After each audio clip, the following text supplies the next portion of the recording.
കുറിച്ച് വലിയ വാചാലനം അത് മാത്രമേ എനിക്ക് പറയാനുള്ളതാണ്. ഞാൻ എളുപ്പമാണ് ഈ കാര്യങ്ങളൊന്നും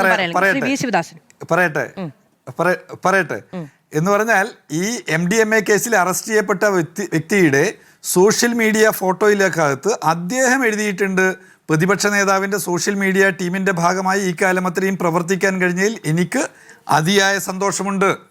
അദ്ദേഹത്തിൻ്റെ തെരഞ്ഞെടുപ്പ് വിജയത്തിന് വേണ്ടി ഞങ്ങൾ ഒന്നാകെ അണിനിരക്കുകയാണ് എന്ന് പറഞ്ഞിട്ട് കേൾക്കൂ. ഞാൻ പറയുമ്പോൾ അങ്ങ് ഇടപെടില്ല.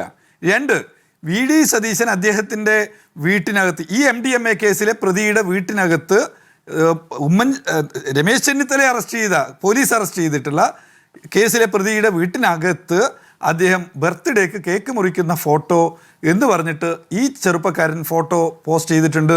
നിഷേധിച്ചിട്ടില്ല ആരും. പിന്നെ ഇദ്ദേഹത്തെ യൂത്ത് കോൺഗ്രസിൻ്റെ നേതൃസ്ഥാനത്ത് നിന്ന് പുറത്താക്കിയിട്ടുള്ളത് CPMൻ്റെ ഓഫീസിൽ നിന്നല്ല, പുറത്താക്കിയിട്ടുള്ളത് യൂത്ത് കോൺഗ്രസ് ആണ്.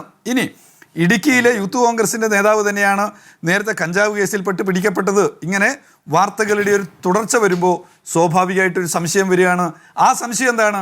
DGP തന്നെ പറഞ്ഞിട്ടുണ്ട്, ഈ പല പ്രവൃത്തികൾക്കും ചില ചങ്ങലകളുണ്ടെന്നും കൂടെ നിന്ന് ഫോട്ടോ എടുക്കുന്നവരും അവരെ പ്രൊമോട്ട് ചെയ്യുന്നവരും ഒക്കെ ഇങ്ങനെയുള്ള പ്രവൃത്തികളുമായി ബന്ധമുണ്ടാകാമെന്ന് കേരളത്തിലെ ഈ നമ്മുടെ സതീശൻ മന്ത്രിസഭയിൽ ആഭ്യന്തര വകുപ്പ് കൈകാര്യം ചെയ്യുന്ന രമേശ് ചെന്നിത്തലയുടെ കീഴിലുള്ള DGP പറഞ്ഞിട്ടുണ്ട്. അപ്പോൾ ആ DGP പറഞ്ഞിട്ടുള്ളത് VD സതീശനെ ഉന്നം വെച്ചാണോ എന്നുള്ളത് DGPയോട് ചോദിക്കുക. ആ പ്രഖ്യാപനത്തിൻ്റെ കൂടി ഭാഗമായിട്ടായിരിക്കാം ദേശാഭിമാനിയും മറ്റു മാധ്യമങ്ങൾ ഉൾപ്പെടെ ഇങ്ങനെ റിപ്പോർട്ട്. 2, VD സതീശൻ കേരളത്തിൽ ഏറ്റവും കൂടുതൽ മാധ്യമ പരിലാളനെ ഏറ്റുവാങ്ങി വളർന്നിട്ടുള്ള ഒരാളാണ്. അത് ഹെലികോപ്റ്റർ എടുത്തിട്ട് അമ്മായിയപ്പനെ കാണാനാണ് പോയത് എന്ന് മാധ്യമങ്ങൾ പറഞ്ഞപ്പോൾ അദ്ദേഹം അത് പിന്നീട് നിഷേധിച്ചു.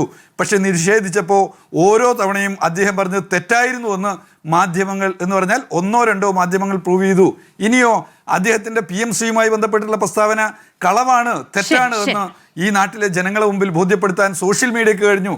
അതിൻ്റെ വിദ്വേഷമുണ്ട്. ഇനിയും പറയട്ടെ, അങ്ങനെ സതീശൻ നടത്തിയിട്ടുള്ള നിരവധിയായിട്ടുള്ള തെറ്റായ പ്രസ്താവനകൾ, ആ തെറ്റായ പ്രസ്താവനയുടെ കൂട്ടത്തിൽ ഇപ്പോഴത്തെ ടീച്ചർമാരുടെ സമരവുമായി ബന്ധപ്പെട്ട് നടത്തിയ പ്രസ്താവനയുണ്ട്, ആശാ വർക്കേഴ്സുമായി ബന്ധപ്പെട്ട് നടത്തിയിട്ടുള്ള പ്രസ്താവനയുണ്ട്, ഡൽഹിയിൽ വന്നപ്പോൾ നടത്തിയിട്ടുള്ള പ്രസ്താവനകളുണ്ട്. നിരന്തരം തെറ്റായ കാര്യങ്ങൾ പറയുന്ന കേരളത്തിൻ്റെ ഒരു മുഖ്യമന്ത്രി, ആ മുഖ്യമന്ത്രിയെ പൊളിച്ചെടുക്കുന്നതിൽ സോഷ്യൽ മീഡിയ വഹിച്ചുകൊണ്ടിരിക്കുന്ന വലിയ പങ്ക്. അതുകൊണ്ട് തന്നെ സോഷ്യൽ മീഡിയയിൽ ഇടപെടുന്ന ആളുകളോട് അതിയായ വിദ്വേഷമുണ്ട്. ഒറ്റ കാര്യം കൂടി, മെറ്റ കച്ചവട സ്ഥാപനമാണ്.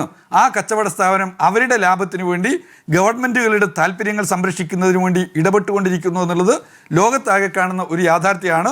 അതിന്റെ ഭാഗമായിട്ട് മെറ്റക്കെതിരായിട്ട് നിരവധി കേസുകൾ ജയപ്രസാദ്, എനിക്ക് ഈ ഘട്ടത്തിൽ അങ്ങയിലേക്ക് വരാൻ കഴിഞ്ഞില്ല.